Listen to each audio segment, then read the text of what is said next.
Now, one of the big surprises on Tuesday was the race in the 27th Congressional District when Republican Maria Elvira Salazar defeated Donna Shalala. This wasn't just a surprise to Democrats. I'm saying this was a surprise to Republicans. The National Republican Campaign Committee invested heavily in Carlos Jimenez's race to defeat Debbie Murkazalpao, but they spent nothing on Salazar. That means even they didn't think she would win. But Donald Trump carried Salazar, whose entire campaign amounted to throwing baseless attacks at Shalala, that she was corrupt and a socialist. Following the election, I had a chance to talk to Shalala about her loss. I take full responsibility for whether I was a terrific candidate or not. I certainly delivered for the community. Whether I conveyed that to overcome the kind of pounding that we got from the Trump people, I don't know. But, the buck stops here at the end of the day. I can explain it intellectually to the Biden people about what we need to do in the future. What I care about is I care about the community. I care about people's lives, and I'm going to continue to work right up to the end. I would imagine emotionally this, even though you're a fairly composed person in general, we don't see you get particularly angry or down, but I would imagine there's been some roller coaster of emotion over the last few days since the election. Am I wrong? You're wrong. Actually, there hasn't been. More because I'm worried about the community and about representation for the community. I'm obviously going to make sure, because I believe Joe Biden is going to be our next president, that the kinds of things that affect our community, both what Congress needs to do in terms of getting resources down here in the short run through COVID and managing COVID, but also our international policy.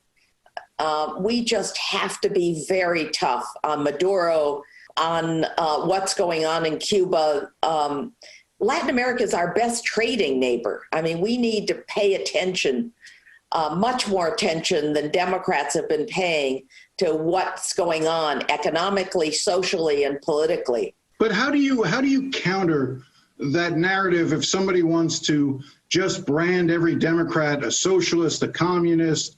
It just seems to me that you can't just simply deny it. It's sort of like tarring everyone with that brush in a way that it's almost impossible to get that tar off you once it's on. Well, Madeleine Albright doesn't have it on her.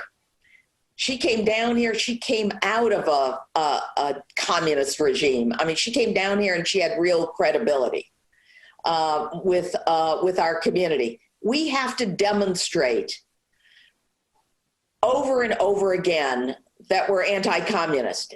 But you demonstrate that by really doing things and delivering, in addition to the messaging. Look, people want the economy opened up. To do that, we've got to control COVID. Joe Biden talks about creating better jobs. Socialists don't do that.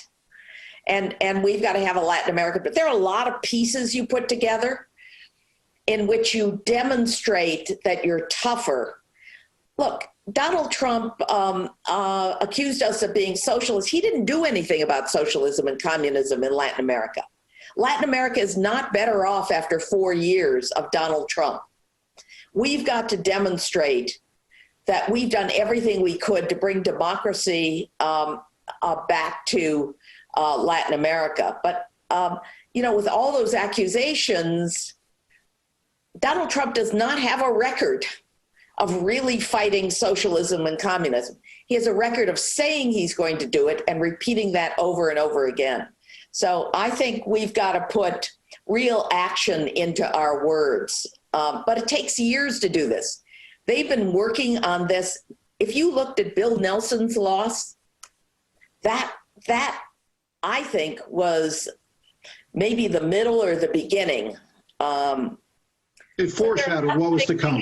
But the most important thing is to improve the lives of the people in our community. That's our responsibility as elected officials, to improve people's lives. I'm assuming you were probably on the call with the Democratic members from Congress the other day. There have been reports that it got quite contentious.